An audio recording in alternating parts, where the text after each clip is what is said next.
같이 함께 말씀 보도록 하겠습니다. 예수님께서 십자가에서 죽으신 후 마리아는 슬퍼하면서 예수님께서 계신 무덤으로 향하고 있습니다. 오늘 말씀 11절의 말씀을 보면 마리아는 무덤 밖에 서서 울고 있더니 울면서 구부려 무덤 안을 들여다보니, 마리아가 예수님의 시체를 보기 위해 무덤으로 향합니다. 그녀가 왔을 때 무덤을 가로막고 있었던 돌이 옆으로 옮겨져 있어서 이제 마리아는 그 동굴에 시체가 있는 그 동굴의 내부를 들여다보게 됩니다. 그런데 있어야 할 예수님의 시체가 보이지 않습니다. 대신 그곳에는 흰옷을 입은 두 천사가 있었고 마리아는 그들과 대화를 나눕니다. 이 순간 마리아에게 있었던 가장 큰 슬픔이 있었다면 그것은 바로 예수님께서 십자가에 죽으셔서 자신의 곁을 떠나셨다는 것이고, 또 그에 못지않은 슬픔이 있었다면 바로 예수님의 마지막 순간 예수님의 시체를 보기 위해서 이곳에 왔는데 시체를 볼 수 없다는 것입니다. 슬픔의 순간 예수님께서 그녀 뒤에 있었지만, 또 그래서 그녀가 예수님을 보았지만 그녀는 예수님인 줄 알지 못합니다. 예수님이 다시 살아나셔서 그녀 앞에 서 계신다는 사실보다 예수님은 이제 십자가에서 죽으셨기 때문에 나를 떠나셨고 다시 예수님을 볼 수 없다라는 그 확신이 너무 컸기 때문에 예수님을 보고서도 예수님을 알지 못했던 것이죠. 마리아에게 예수님은 전부였습니다. 마리아는 이제 막달라 마리아로 이제 7 귀신 들린 여인으로 그만큼 많은 귀신에 이제 사로잡혀 있었기 때문에 그의 몸은 자유하지 못했고, 또 많은 사람들은 그녀를 이제 사람 취급을 하지 못하고 그렇게 방황하면서 지내고 있었습니다.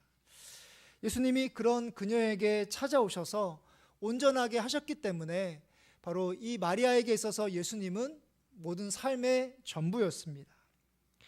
또 예수님의 제자로 삶을 살아갈 수 있었습니다. 그렇게 예수님에게 자신에게 전부였던 예수님이 떠나셨기 때문에 이 마리아는 슬퍼할 수밖에 없었던 것이죠. 우리도 살아가다 보면 우리가 의지하고 우리가 또 서로 모든 것을 신뢰했던 사람이 떠났을 때 우리가 몸과 마음이 힘들 때 슬프고 또한 눈물이 나게 됩니다.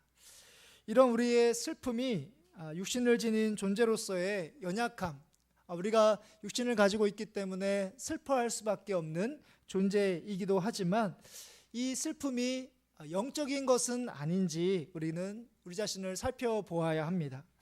무슨 말이냐면, 우리가 예수님의 사람으로서 십자가에서 죽으시고 그리고 부활하신 예수님을 믿는다 고백하면서도, 예수님이 나를 위해서 십자가에 죽으셨고 또 나를 위해서 부활하셨다라는 것을 우리가 믿으면서도 우리가 예수님을 믿지 않는 사람처럼 그렇게 낙심하며 또 힘든 일이 있을 때 슬퍼하며 지낼 수 있는 그런 모습이 우리들 가운데 있기 때문에 그런 사람이 아닌가, 우리는 항상 나 자신을 돌아보아야 한다는 것이죠. 부활하신 예수님께서 슬픔 가운데 있었던 마리아에게 나타나셨던 것처럼 그 부활하신 예수님을 우리가 다시 경험할 수 있기를 바랍니다. 그래서 우리가 부활하신 예수님을 항상 바라보고, 부활하신 예수님이 저 멀리 어딘가에 계신 것이 아니라 나와 함께 계시고 또 나를 찾아오시고, 또 우리가 인생 가운데 삶을 살아갈 때 고되고 또 슬픈 일들을 겪을 때 바로 부활하신 예수님을 볼 수 있는 그런 은혜가 우리들 가운데 있어지기를 간절히 바랍니다. 예수님은 부활하신 예수님을 보고도 알지 못하는 마리아에게 그녀의 이름을 부르십니다. 16절의 말씀인데요, 예수께서 마리아야 하시거늘 마리아가 돌이켜 히브리 말로 라보니 하니 이는 선생님이라는 말이라. 예수님이 마리아에게 하신 첫 번째 말씀은 15절에 보면 여자여 어찌하여 울며 누구를 찾느냐라는 말입니다. 예수님은 마리아가 말하지 않아도 그녀가 왜 우는지 또 무엇을 중요하게 생각하는지 다 아십니다. 그러니까 예수님께서 마리아에게 왜 우느냐라고 이야기했을 때 이 마리아가 이분이 정말 예수님이시구나, 나의 마음을 다 아시니까 예수님이시구나 라고 알아차려야 됐었는데, 그녀는 이 말하는 사람이 예수님이 아니라 동산지기인 줄 압니다. 그녀가 예수님을 하필 동산지기로 생각했을까라는 것이 참 신기한데요. 왜냐하면 창세기 말씀을 보면 하나님을 가리켜서 에덴 동산을 만드신 분으로 소개하고 있기 때문입니다. 우리가 잘 아는 창세기 2장 8절의 말씀인데, 창세기 2장 8절의 말씀을 보면 여호와 하나님이 동방의 에덴에 동산을 창설하시고 그 지으신 사람을 거기 두시니라. 그러니까 하나님이 바로 모든 세상을 만드신 다음에 에덴 동산을 창설하셨다. 그러니까 에덴 동산을 지으셨기 때문에 바로 하나님이 동산지기라는 것을 이 창세기 2장에서 우리에게 보여주고 있습니다.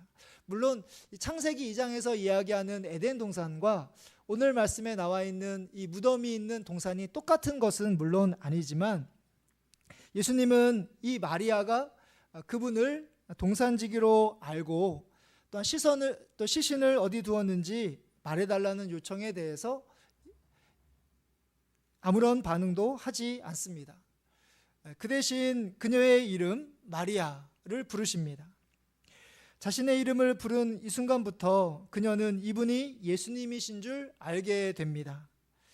예수님은 공생애를 시작하시며 제자들을 부르실 때에도 그들의 이름을 부르십니다.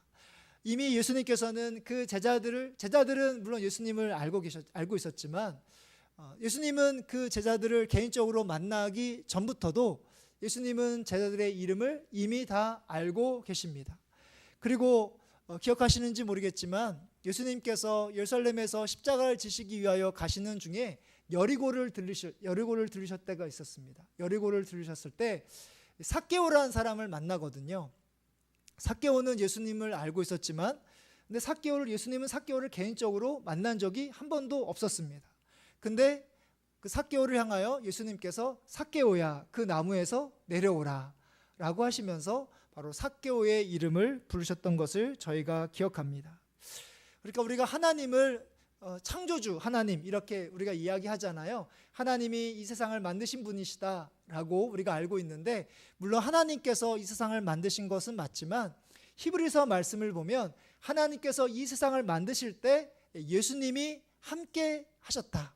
또 요한복음을 보면 바로 예수님을 가리켜서 말씀으로 이 세상을 만드셨다라고 하시면서 바로 예수님도 하나님과 같은 창조주이시기 때문에 바로 오늘 말씀에 이 마리아의 이름을 부르고 계셨던 것이죠. 마리아가 예수님을 잃어버린 순간 예수님께서 그녀에게 찾아오셨듯이 우리가 예수님을 만났던 순간을 돌아보면 우리가 힘들고 어려웠을 때, 참 한 치 앞도 내다볼 수 없는 우리의 인생의 고난과 어려움을 만났을 때 바로 예수님께서 우리에게 찾아오셨던 것을 우리가 기억합니다. 그 순간 우리가 놀라는 것은 바로 예수님께서 이미 우리의 이름을 알고 계셨다는 것이죠. 우리의 마음을 알고 계시고 우리의 모든 형편을 바로 예수님께서 다 알고 계셨다는 것을 우리가 깨닫게 됩니다. 우리가 처음 예수님을 인격적으로 만났을 때뿐만 아니라 우리는 지금도 삶을 살아가면서 항상 우리의 이름을 부르시는 그 하나님의 음성을 들으실 수 있기를 바랍니다. 신실한 믿음의 사람들 이야기할 때 그분들이 하나님께서 자신의 이름을 부르면서 하시는 그런 이야기들을 가끔 들을 때가 있습니다. 그들이 말씀을 들을 때, 묵상할 때, 또한 기도할 때 하나님께서 자신에게 찾아오셔서 명보가 또는 지종훈 장로님, 종훈아 이렇게 얘기하면서, 예를 들면 하나님께서 우리의 이름을 부르시면서 이렇게 말씀하셨습니다. 이렇게 말씀하시는 것 같았습니다. 라고 표현할 때가 있거든요. 이렇게 하나님께서 우리들 가운데 찾아오셔서 바로 우리의 이름을 부르시면서 또 우리를 이미 알고 계시고 또 우리의 기도와 고민과 삶을 알고 계시는 이 하나님의 이 사랑, 또 하나님의 찾아오심을 경험하시는 우리 여러분들 되시기를 간절히 바랍니다. 이제 마지막으로 예수님은 드디어 자신을 알아차린 마리아를 향하여 나를 붙들지 말라라고 그렇게 말씀하셨을 때 마리아는 제자들에게 내가 부활의 주님을 만났다라고 하시면서 부활 소식을 전하게 됩니다. 18절의 말씀인데요. 우리가 읽은 18절의 말씀 우리 같이 함께 한번 읽어보도록 하겠습니다. 막달라 마리아가 가서 제자들에게 내가 주를 보았다 하고 또 주께서 자기에게 이렇게 말씀하셨다 이르니라. 아멘. 예수님께서 세 번째로 마리아에게 하신 말씀은 나를 붙들지 말라. 오늘 많은 일들이 있습니다. 마리아 입장에서 예수님이 부활하신 분이 맞나 싶어 예수님 몸에 손을 대고 싶었다면, 정말 부활하신 예수님이 맞나 손을 대고 싶었다면 나를 만지지 말라라고 예수님께서 그렇게 말씀하셨을 겁니다. 그런데 여기서 예수님께서 나를 붙들지 말라라는 표현을 쓰고 있거든요. 이것은 아마도 마리아가 더 이상 이제 예수님을 잃지 않고 싶기 때문에 이제 십자가에 죽으셔서 나를 떠나시고 나의 전부였던 예수님이 이제 사라졌다라고 생각했는데 부활하신 예수님이 나타났기 때문에 이제 그 예수님을 잃어버리지 않고 싶어서 붙잡고 싶어서 어디 가지 못하시도록 붙들고 싶었기 때문에 이렇게 표현을 하지 않았을까 싶습니다. 그러니까 이 마리아가 예수님을 끝까지 붙잡고 가지 않도록 예수님이 그렇게 붙들고 싶었기 때문에 그렇게 이야기했을 때 예수님은 그렇게 얘기하지 않으시고 나를 붙들지 말라라고 그렇게 이야기하고 있습니다. 이렇게 말씀하신 이유는 바로 예수님의 생각, 마리아의 생각과 예수님의 생각이 다르다는 것을 우리가 알 수 있는데요.